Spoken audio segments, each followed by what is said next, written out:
All right. Hello, everyone. Welcome to the stream. If you are here, don't have a good connection today, but we're going to try and make use of it. All right. So, right now, we have a moderate risk on the East Coast here. Pretty significant, actually. I mean, we're crossing into March.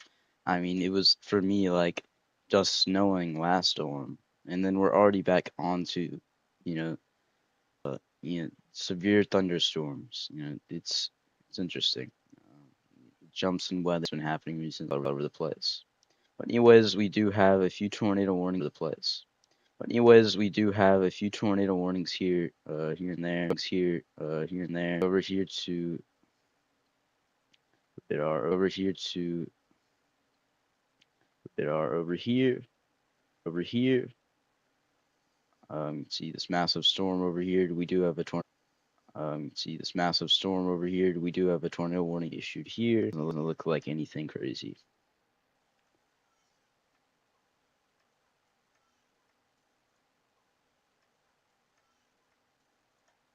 And then down here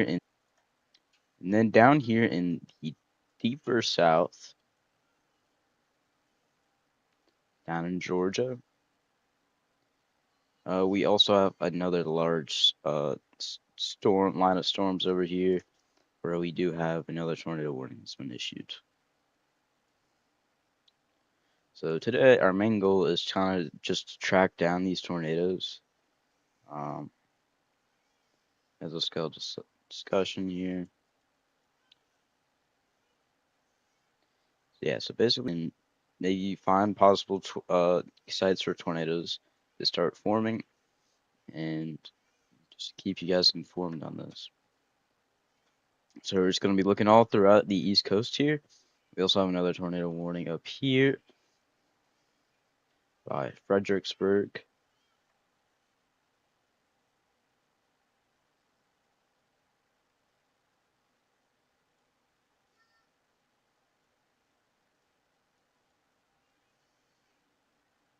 Or not Fredericksburg, no, Frederick. I'm so used to saying Fredericksburg. Um, but anyway, yeah, we have another tornado warning up here. Actually, we can go to the airport radar too. Shoot. As well skill discussions getting in the way. I think it's offline. But anyways, why are we back to both high res velocity or high res reflectivity? Yeah. But yeah, we have another. But we can always have the affected cities of certain warnings at the bottom, which would be nice. This one looks better than yesterday. This one looks better than yesterday.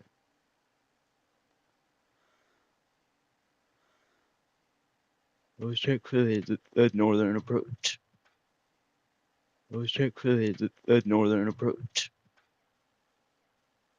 Yeah, that does look like rotation. They're probably gonna issue a second warning. Yeah, that does look like rotation. They're probably gonna issue a second warning for Fitzgerald and surrounding towns, or many.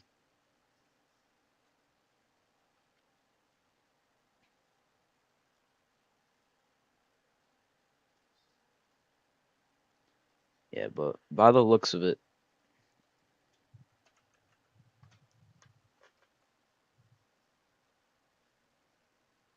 go up here.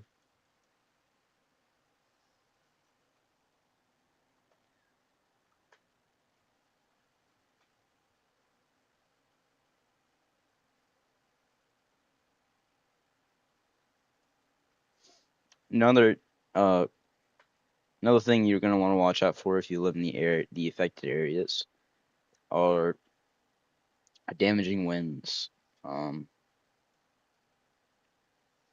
Be looking at some pretty high winds that could easily pick up something that's not strapped to the ground and you can take off easily like an umbrella if you have one. So you're gonna want to maybe strap those down. I don't know. something like that. Just make sure they won't fly away. Let's check over here.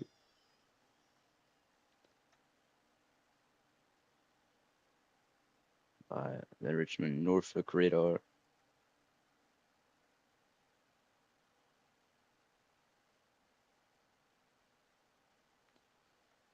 Okay.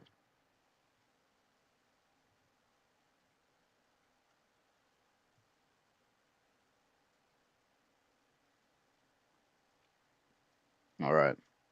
So it looks like we're gonna have these cells kind of be made in this kind of like brewing area down here. Um, and then they'll travel north, where we'll see them continue to strengthen and affect kind of this general area right here. Uh, in Virginia, in northern North Carolina, see that happen. And from the western approaches here in the Appalachian Mountains, we'll see, a second line of storms come in, and also put down and strengthen tornadoes and storms themselves. And then down here in the very south, you guys, I mean, we still, even though this is the area for moderate risk, I'm in the moderate risk area. We do have enhanced risk, which is still pretty strong. Slight risk, still crazy, and then marginal and thunderstorm risk. So it is gonna be a pretty eventful day, but just keep an eye on us.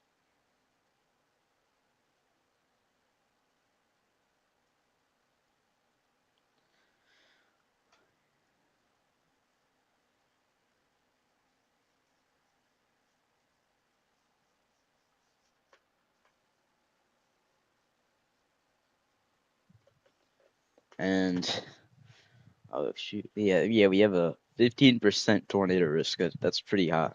I'm not gonna lie. That is a high tornado risk. And then we have a 5% probability for hail just all over the East Coast, stretching all the way um to Pennsylvania. I guess it does go a little bit into upstate New York, but it's literally just a little sliver, so I don't think you have to worry about it if you're up there. But our tornado risk is at 15% for the moderate area, 10% for the um, slight risk, or no, the enhanced risk, and then our slight risk has